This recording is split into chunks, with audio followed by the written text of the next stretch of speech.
Nasa loob mismo siya ngayon. Si Ginong Jeffrey Celis, magandang tanghali po sa inyo. Si Bombo Dennis Hamito po ito. Together with me, si Bombo Victor Liantino. Welcome sa Bombo Radio Philippines. We're nationwide and worldwide. Good morning. Good noon na ang amin pong Oo. pagbati. Hi, magandang hapon Bombo Dennis and Bombo Victor. Ito po si Jeffrey. I'm most common known sa pangalan ko po na Ka-Eric but Ilonggo din.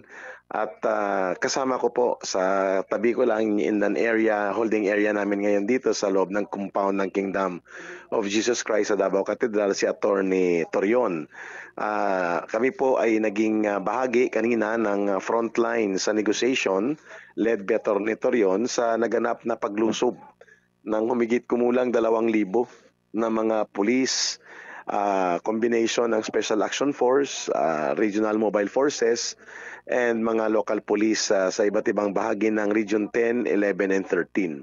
At nasaksihan natin kung paano naganap kanina ang isang very high tensed and napakadelikado na postura ng PNP sa paglusob sa religious compound na kung saan naninirahan ang mga religious workers, missionary workers, at mga kabataan at kababaihan karamihan. At may update nga ngayong umaga, matapos pong unang buwelo ng paglusob, Bombo Dennis, Bombo Victor, ay winasak ang pader sa likod ng KOGC Cathedral Compound na naka-access sa airport side at ginamitan ng mga tear gas shots. Dahil dyan ay nagkaroon ng 2 patay dahil sa panic attack at cardiac arrest, at nasaksihan mismo natin ito. At 8 ang nag-collapse na mga karamihan kababaihan dahil sa naganap na marahas na paglusob ng Philippine National Police led by General Torre, ang Regional Director dito sa Davao Region. Ginong Celis, gaano po katotoo yung sinasabi kanina, may mga initial report na 7 raw yung nasawi o sabi, inatake sa puso yung karamihan po dito. Sa inyong binabanggit ngayon, 2 yung inyo pong binabanggit. Ano? How about yung iba pa na mga impormasyon? Nakarating na din po ba ito sa inyong kaalaman? Nandito kami sa compound mismo ni Attorney Torion, ang Chief Legal Counsel ng Kingdom of Jesus Christ. At the same time, siya po yung lead counsel for Pastor Kibuloy. Mula pa kagabi, ang aming nakuhang impormasyon ngayon dito, ang latest na update ay 2 pong namatay. Cardiac arrest, hindi na sila na-revive upon assault of the police na gumamit ng tear gas at ng pagkabiglang pagwasak ng pader, no, at pag-akyat sa loob ng compound, no. Nagkaroon ng panic and bigla ang pagsirit ng kanilang blood pressure at tinamaan sila sa cardiac arrest.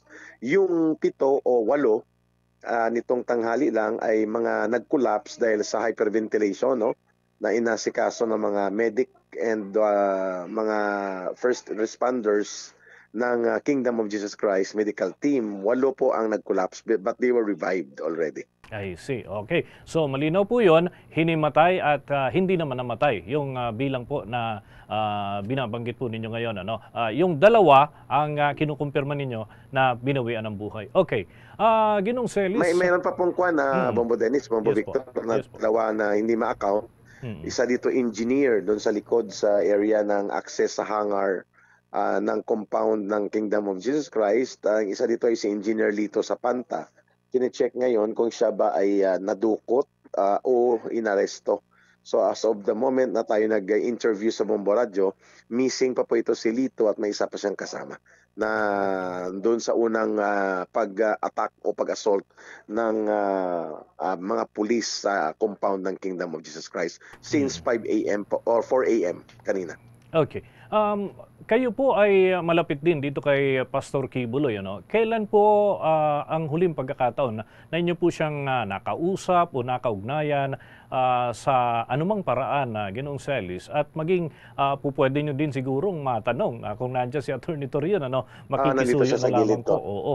Kailan po kaya yung mismo na-access or nakausap ni Attorney Torion at ninyo po mismo, ito pong si Pastor Kibuloy, kung inyo pong marapatin? Ipapasa ko muna kay Attorney Torion para din sa ilang mga mahalagang punto de vista na sa legal, no, para mag-guide ang mga mamamayan, pati na rin po yung huli niyang ugnayan kay Pastor. Sa on my part pala ay December 4, bago kami maditinin ni Dr. Badoy sa Kongreso about SMNI investigation, ang huli kong personal na pakikipag-usap kay Pastor Kibuloy at kay Atty. Torion, I do not know kung mayroon pa silang mga ibang pagkakataon on a lawyer-client relationship. No, ito po si Atty. Torion, kasama na natin Bombo Dennis and Bombo Okay. Victor. Attorney Torion, magandang hapon po sa inyo. Si Bombo Dennis Hamido po ito. Attorney, maitanong ko lamang po, constant pa rin po ba yung communication ninyo ni Pastor nitong mga nakalipas na pagkakataon, kung inyo po marapati na attorney? Lately hindi na po because before the issuance of warrant of arrest hindi na po kami nagkita. Last kami nagkita nung the day prior to the issuance of warrant of arrest by the Senate po. But even if we were not able to talk to each other, we were able to talk at length, no? Matagal masyado, and pag-usapan po namin yung mga scenarios po na posibleng mangyari na nangyari ngayon, kaya po may alam po ako kung ano pong isasagot po sa akin, sa mga tanong po sa akin. Oo. Kanina, attorney, may mga binabanggit na may mga grupo ng bahagi po ng Kingdom of Jesus Christ na didiretso daw ng Palasyo Malacanang at doon ilalahad yung kanilang grievance. Ito po ba ay coordinated din dyan sa pamunuan po ng Kingdom of Jesus Christ na nakabase naman sa Davao? O ito'y sarili po nilang aksyon, attorney? Yun ang panawagan ng Kingdom of Jesus Christ as an institution po, no? Yun ang nadesisyonan nila, pero walang definite date po yun kung kailan yun mangyayari, basta na nadeklara yun nung nag-press conference po. Ang balak lamang nun ay ipaabot kay Presidente Marcos na hindi talaga sila sang-ayon sa nangyayari po ngayon. Okay, si Bombo Victor Liantino, na akin pong katandem dito, meron ding katanungan. Bombo Vic? Magandang tanghali po, Atty. Torion. Matanong ko lamang po kung may plano po ba kayong magsampa ng kaso dahil meron na pong nasawi ng miyembro po ng Kingdom of Jesus Christ at ang ilan nga po ay nasugatan, nagalusan dahil ho sa naging tensyon kanina. Siyempre po, alangan naman wala po kaming gawain. Klaro naman po dun sa the first time that we were able to meet General Torre early this morning, mga 4 o'clock. No? Hiningian po natin siya ng warrant of arrest. At first, akala niya nasa likod niya yung legal niya. Wala pala siyang dala-dala siya mismo na warrant of arrest. Tapos nung bumalik yung legal niya, ang isa lang po ang napakita niya sa akin, yung against kay Sylvia Simanes na ang address pa ay Pasig City. Bakit ko inalam po yung address?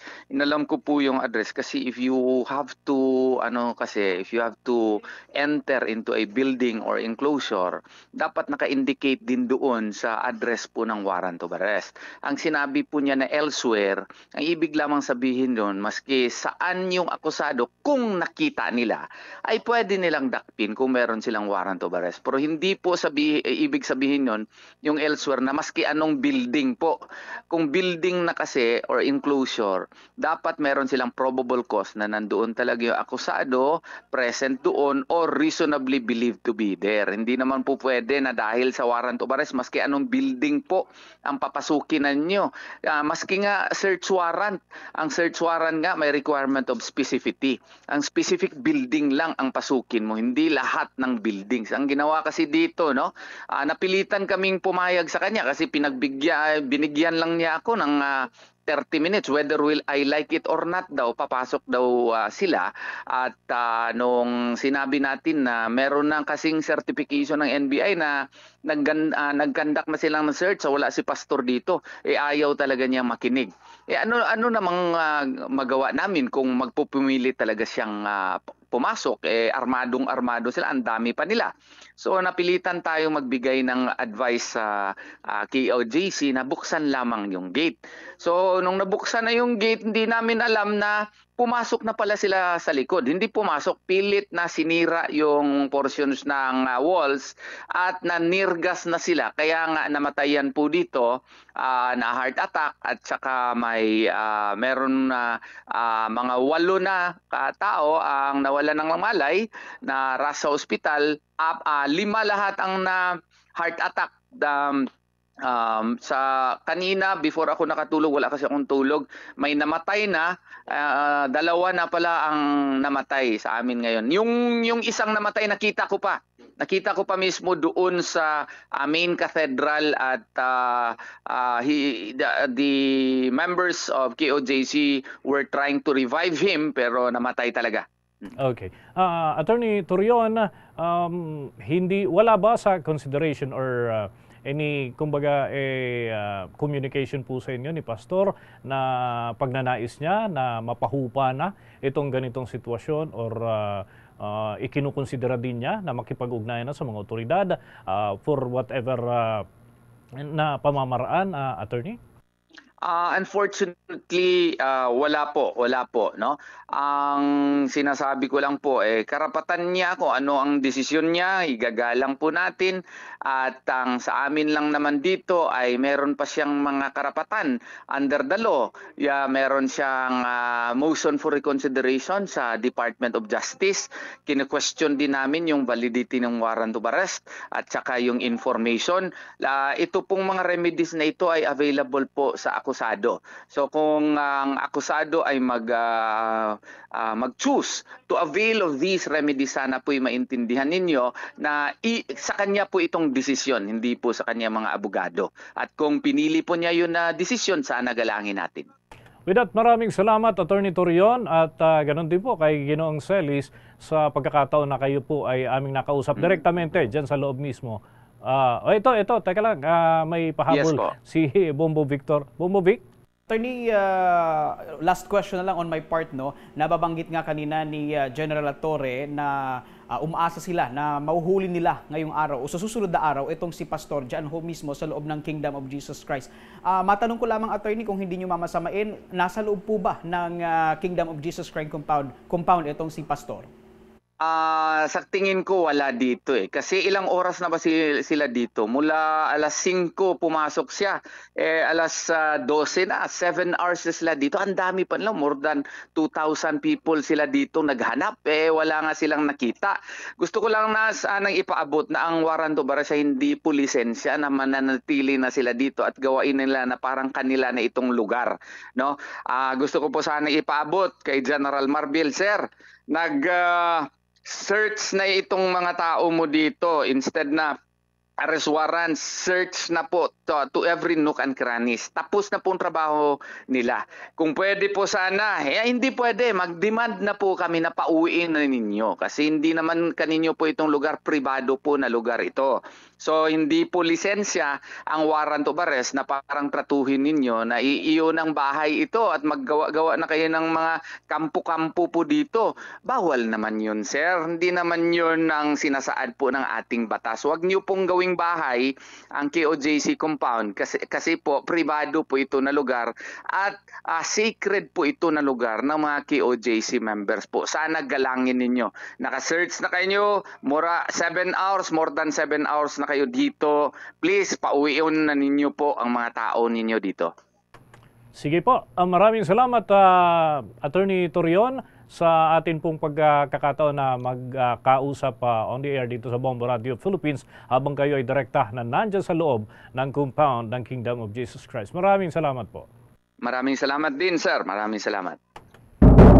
Mga kabombo, mga ka-Star Nation, nakausap natin si Attorney Israelito Torion. Abogado po yan ni Pastor Apollo Kibuloy, direktamente dyan sa loob mismo ng Kingdom of Jesus Christ compound sa Davao City at nagbigay ng mga update. Kanina naman ay nakausap din natin si Ginoong Jeffrey Celis ukol.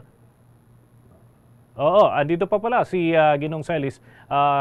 Ginoong Celis, eto, nakausap na namin si Attorney Torion. So ngayon, kung sakasakaling magtatagal yung mga tauhan ng pambansang pulisya dyan, ano naman ang plano po ng inyong panig, Ginoong Celis?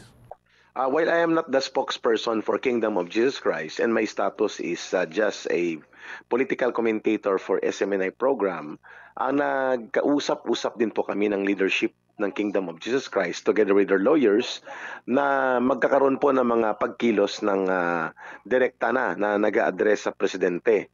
One of that is the target mobilization na gagawin sa Metro Manila to put social and political pressure sa abuso ng gobyerno using the Philippine National Police na nananakit at nangaharas, nanggigipit at nangaabuso sa mga civilians, lalo na dito sa mga religious workers at mga kasapian ng Kingdom of Jesus Christ.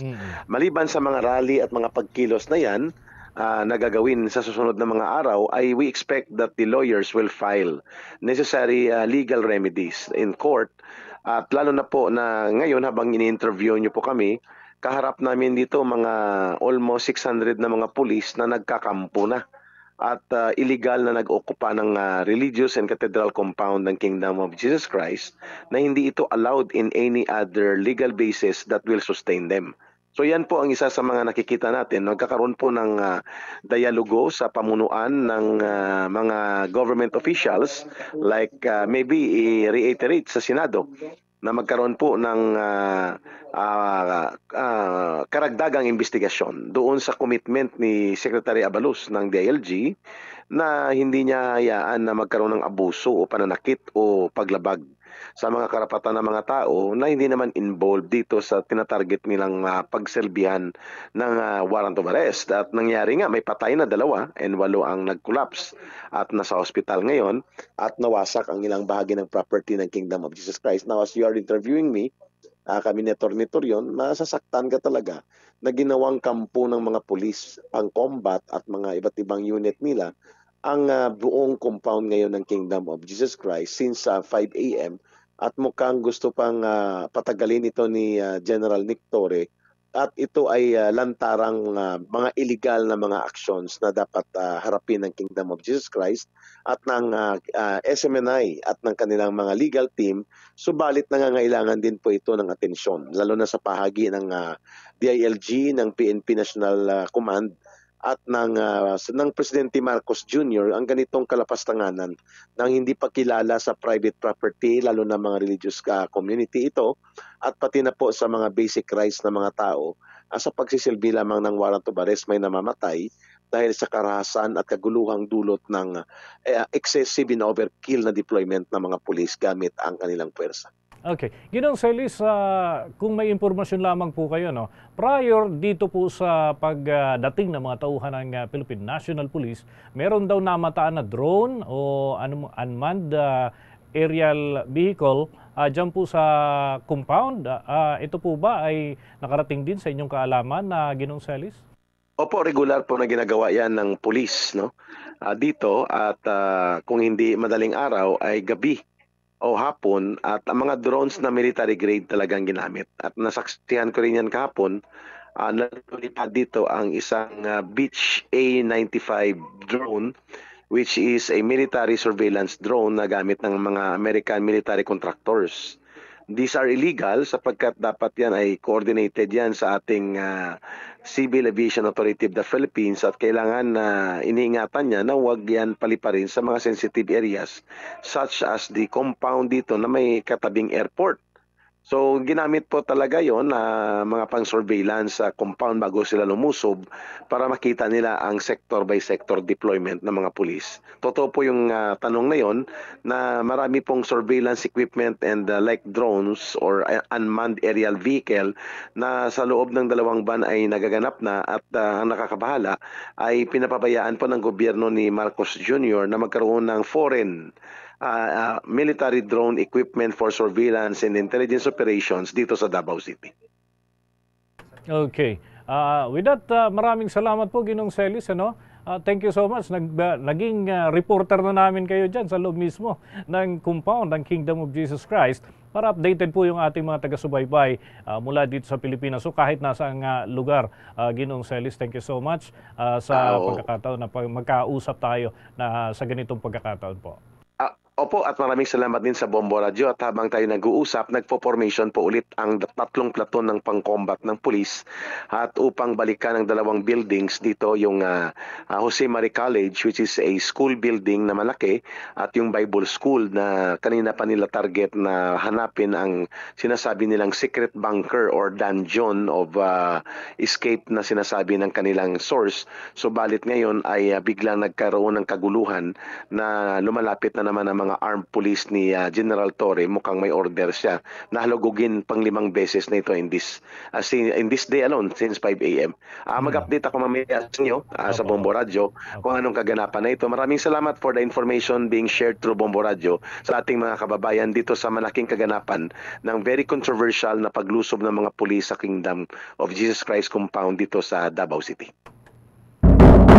Yan mga kabombo, mga ka-Star Nation, nakausap natin si Ginoong Jeffrey Celis, also known as Ka-Eric po sa iba, at malalapit po sa kanya dyan sa loob mismo ng compound ng Kingdom of Jesus Christ sa Davao City. So ito ay bahagi lamang po ng mga update natin. Kanina naman, ang nakaugnayan natin sa pamamagitan ng Bombo Radio Davao ay si General Nicolas Torre III. So ito po at least ay yan mga kabombo ay bahagi pa rin ng ating pagtugaygay. Kita-kita nyo naman, naging reporter na natin dyan sa loob mismo ng compound ng Kingdom of Jesus Christ sa Davao City, si Ginoong Jeffrey Celis and si Attorney Israelito Torion. Nagmistulan na silang ating mga correspondent para makapagbigay ng up-to-date information, nakapag-describe dyan sa loob mismo kung ano mga kaganapan, mga kabombo, mga ka-Star Nation.